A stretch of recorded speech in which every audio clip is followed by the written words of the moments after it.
ये मुझे भी खबर अभी मालूम हुई है कि हैदराबाद के दो ट्रैवल एजेंसी, एक fly zone tours and travels और अल मक्का हज एंड उम्रा के 42 हाजी मक्का से मदीना जा रहे थे बस में, और बस को आग लगने से मालूम हुआ कि सिर्फ एक शख्स की जान बची है। कंफर्म नहीं है, ये बात कह रहे हैं कि पूरों का इंतकाल हो गया।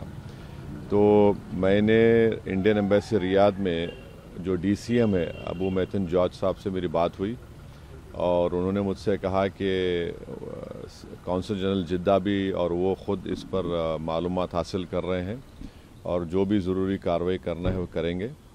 और साथ ही साथ मैंने इन तमाम उम्रा पैसेंजर्स के दोनों ट्रैवल एजेंसी से वीज़ा डिटेल्स लेकर कौंसल जनरल ऑफ इंडिया जिद्दा को और DCM इंडियन एम्बेसी रियाद को और साथ ही साथ फॉरेन सेक्रेटरी को मैंने ईमेल किया है।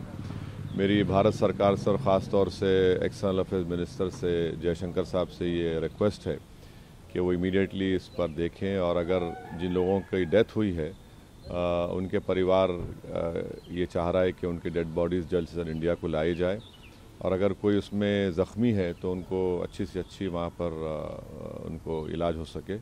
ये मैं रिक्वेस्ट करता हूँ हमारे एक्सटर्नल अफेयर्स मिनिस्टर से और भारत सरकार से। सर, दिल्ली में अभी हाल ही में जो ब्लास्ट हुआ है, मुफ्ती जी कह रही हैं कि भारत बता रहा है कि कश्मीर कितना सेफ है, लेकिन दिल्ली के में जो ब्लास्ट हुआ है दिल्ली भी अब सेफ नहीं है। जो केंद्र की पॉलिसीज है वो पॉलिसीज ऐसी है कि कश्मीर नहीं, दिल्ली भी अब देखिए, वो मेरा मानना ये है कि जो टेररिस्ट एक्शन दिल्ली में हुआ, अब तो NIA ने कहा कि सुसाइड बॉम्बर था, हम उसका कंडेम करते हैं। टेररिज्म की कोई जगह नहीं है, इसका पूरी तरह से कंडेम करना है। और जिस तरीके से उन्होंने प्लानिंग की, कॉन्स्पिरेसी की, एलिज कॉन्स्पिरेसी की, ये सब बातें आ रही हैं, तो इसमें खुली साफ तौर पर हम उसका कंडेम करते हैं।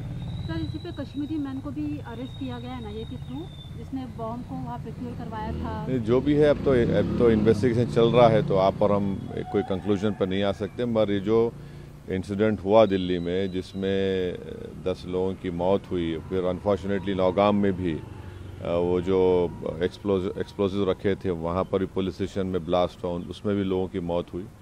वो भी हमारे लिए तकलीफ दे बात है।